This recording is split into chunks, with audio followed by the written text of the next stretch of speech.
Homens comuns, espalhados pelo mundo, levando uma mensagem que mudou a história. Antes do conforto. Antes da segurança. Antes de qualquer garantia, havia uma pequena companhia de homens seguindo Jesus por estradas poeirentas. Aldeias simples e noites sem abrigo. Eles não eram reis. Não eram generais. Eram pescadores, cobradores de impostos, homens comuns. Mas foram chamados para algo que exigia tudo. E, depois da cruz, tudo mudou. O medo entrou no mundo deles como o vento entra por uma porta aberta. Primeiro foi a prisão. Depois, a perseguição. Em seguida, o exílio, a fuga e, para muitos, a morte. Um por um, os discípulos foram se espalhando. O que começou em Jerusalém atravessou desertos, mares e impérios. E cada passo deles parecia dizer a mesma coisa: a fé tinha um preço. Pedro foi um dos primeiros a carregar esse peso. Segundo a tradição cristã, ele levou a mensagem até Roma. Lá, enfrentou a perseguição e morreu como mártir, de forma violenta, por não abandonar sua fé. A imagem de Pedro é a imagem de quem caiu, levantou e continuou até o fim. O homem que negou por medo se tornou o homem que não fugiu mais. Tiago, filho de Zebedeu, foi morto cedo. Sua história é curta, mas intensa. Ele teria sido o primeiro dos 12 a morrer pela fé. Em um mundo cruel, até uma vida breve podia se transformar em semente. João, seu irmão, seguiu por mais tempo. A tradição o apresenta como discípulo que viveu até a idade avançada, depois de sofrer perseguição e exílio. Ele teria sido levado para Patmos, uma ilha isolada, onde continuou escrevendo e testemunhando.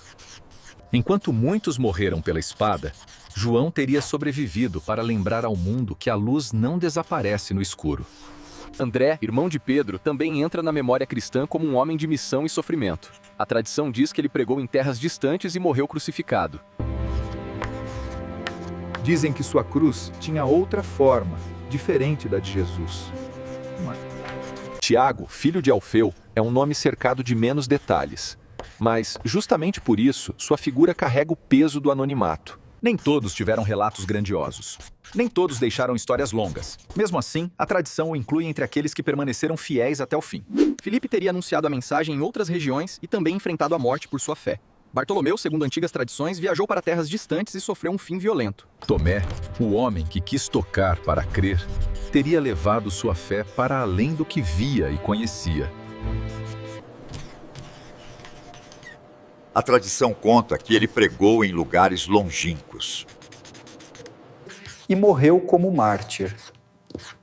O mesmo homem da dúvida teria terminado como símbolo de entrega. Mateus, o antigo cobrador de impostos, teria seguido sua missão em outros povos. Seu percurso mostra algo impressionante. Quem antes servia ao sistema passou a servir a uma história maior. Simão, o Zelote e Judas Tadeu também aparecem nas tradições como pregadores incansáveis. De homens que enfrentaram oposição. E permanecem lembrados por sua fidelidade. Quanto a Judas Iscariotes, sua história foi diferente. Ele não é lembrado como mártir, mas como o discípulo que traiu Jesus e acabou consumido pela culpa. Sua ausência no fim da história ecoa como um vazio entre os 12.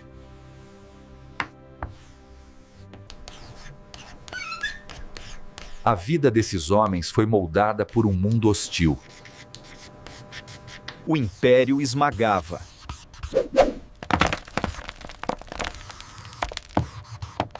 As autoridades perseguiam. O medo rondava as casas. E, ainda assim, eles continuaram. Alguns morreram em silêncio, outros em violência pública. Alguns em terras distantes, longe de casa. Mas todos carregaram uma marca comum: a decisão de não recuar. Com o tempo, os discípulos desapareceram um a um das páginas da história visível. Mas suas mortes não encerraram a mensagem. Pelo contrário, espalharam ainda mais a chama. O que parecia derrota virou testemunho. O que parecia fim virou começo. O sangue dos mártires, para os cristãos, não apagou a fé, alimentou sua expansão. E é por isso que a história dos 12 discípulos continua tão forte. Porque ela não fala apenas de morte. Fala de coragem. Fala de convicção. Fala de homens simples, enfrentando o império mais poderoso do seu tempo. Sem espada, sem exército e sem proteção. Apenas com uma certeza no coração. Ainda hoje, quando alguém escolhe permanecer firme sob pressão, não Carregar uma verdade, mesmo com medo, e continuar andando, apesar da ameaça. Algo daqueles primeiros discípulos ainda vive, porque o fim deles não foi silêncio, foi legado. E o legado deles ainda atravessa o mundo.